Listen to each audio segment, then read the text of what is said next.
The days following the attack left both Great and Eve in a heightened state of alert.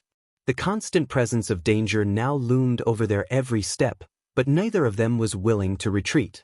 With the threat of Chuka's influence growing, they knew that this battle was no longer just academic, it was survival. And it was a battle they would have to face together. Despite the growing tension, the relationship between Great and Eve began to take root in unexpected ways. They found themselves meeting more often, not just in class but also in quieter corners of the campus, where they could talk freely, without the weight of rivalry hanging over them. In these moments, the dynamic shifted. They weren't just competitors, they were becoming friends, confidants. Great had always seen Eve as the senator's daughter, the untouchable, perfect student. But now, he was beginning to see her as someone who understood pressure and expectation in ways that he never could. She was still the smart, driven girl from a powerful family, but she was also someone who, in her own way, was just as trapped as he was. On one of their late-night study sessions, she caught his eye, and for a moment, they both stopped reading. There was something in the silence between them, a shift. "You're different from what I thought," Eve said quietly. "I thought you were just this perfect student who never had to fight for anything." Great shook his head. "Nothing about my life has ever been perfect. You think I'm just trying to outdo you, but I'm just trying to survive. To make sure my future is bigger than my past." Eve smiled faintly. "I guess we're not so different after all." Chuka, however, was not one to let go easily. His obsession with Eve reached new extremes. Rumors began to swirl about his involvement with a dangerous cult group, a secret faction that held sway over some of the most influential figures in the city.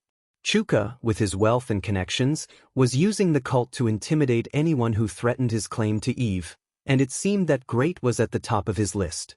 One afternoon, after a particularly grueling lecture on business law, Great found a letter slipped into his bag.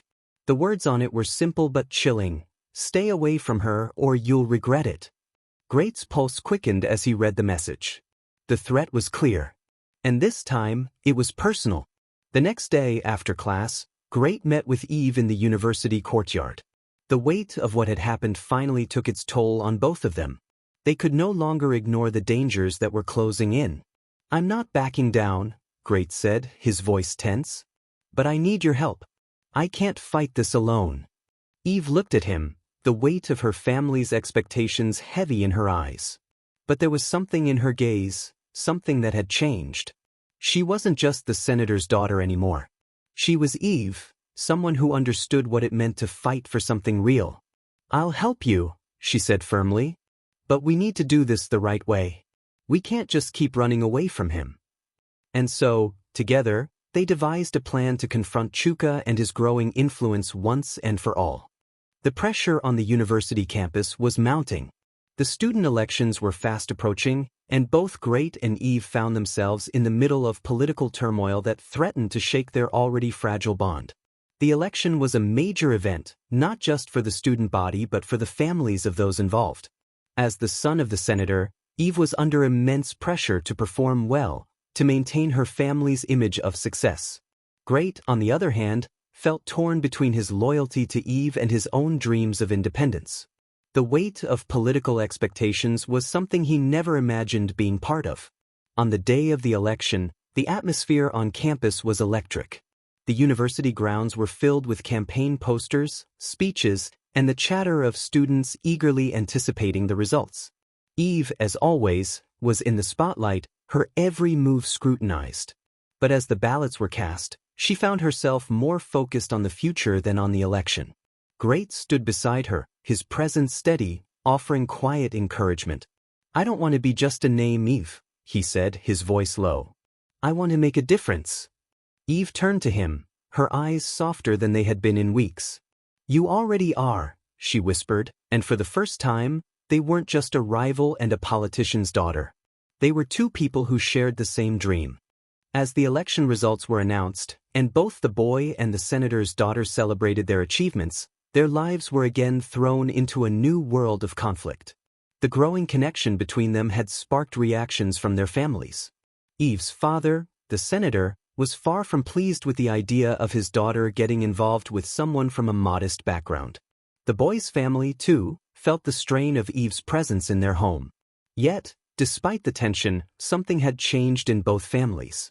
The boy's mother, ever so humble, quietly began to see the strength in Eve, while Eve's father, though stern and protective, couldn't deny the quiet strength of the boy.